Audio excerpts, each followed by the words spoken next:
Tapos si Janelle po as a very good host. Siya napakagaling na host. Performer, napakaganda at napakabait. Janelle, ano gusto mong sabihin sa mundo? Maraming salamat po. Naramdaman ko po na minahal niyo po ako. Maraming salamat po kasi sa inyo ko po kinuha yung lakas ng loob ko. Sana pagbalik ko, welcome pa rin ako.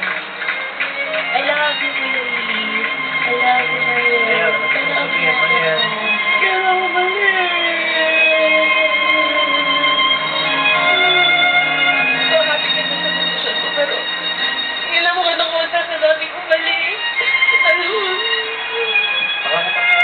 Laman ang mga gulong-gulungan ngayon sa showbiz. Janelle Jamer, bumis nga ba kaya nagdesisyon ng magpaalam sa Wawawi para manirahanap sa Amerika? Noong Huwebes ng gabi, sa pagdating sa bansa ng staff at mga host ng Wawawi mula sa matagumpay nilang pagtatanghal sa Reno, Nevada. Nagbigay ng pahayag si Janelle kung bakit siya nagdesisyong umalis na sa Wawawi. Pero I hope na parang maging happy rin sila sa decision. Pero I try muna yung ibang luck ko sa ibang bansa. And then, pag pabalik pa rin naman ako sa Pilipinas. Ano to series na mga roadshow abroad sa US. So, yun. Sana matuloy at sana maging successful. Inayos pa yung mga papeles lahat para matry ko lang kasi gusto ko talagang kumanta sa harap ng maraming tao. Nagbigay rin ng pahayag ang ina ni Janelle pati na ang mga kasamahan niya sa Wawawi tungkol sa kontrobersiyang buntis bilang ang TV host. Buntis. Ngayon nga, buntis. Eh, makikita naman nila eh. Kung buntis sila, laki naman ng sin yan eh. Sino ba malaloko niya? Di sabihin niya niloloko niya. Di ba?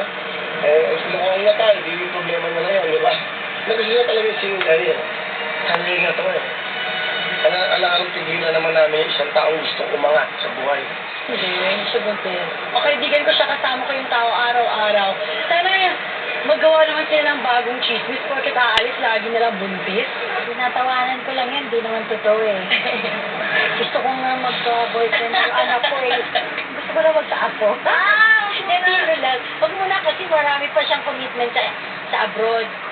At sa unang pagkakataon, nagsalita na rin si Willie Revillame tungkol sa matagal ng pagdududa na may relasyon di umano sila ni Janelle. Pinaghintay niya. Alam mo, ito ba sabihin ko sa inyo? Huwag kayong chismoso. Lahat ng issue sa akin, tanggapin ko na maganda yan.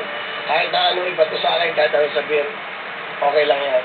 At tanghingan si Willie ng mensahe kung anong masasabi niya tungkol sa nalalapit na pag-alis ni Janelle papuntang Amerika. Next ko na lang. Pabasa mo nga sa... Nalalagay ko na lang. Chup! Good luck! Mwah! Ingat eh! Ingat! Kaya ba, good luck! Ang importante dito, kahit dito, dapat walang pinipigilan. Gusto niyo yung gusto nang umalis naman at may mga plano sa kanilang buhay, okay lang. Pero lagi nakabukas ang pintuan ng Wawawi kahit kanino.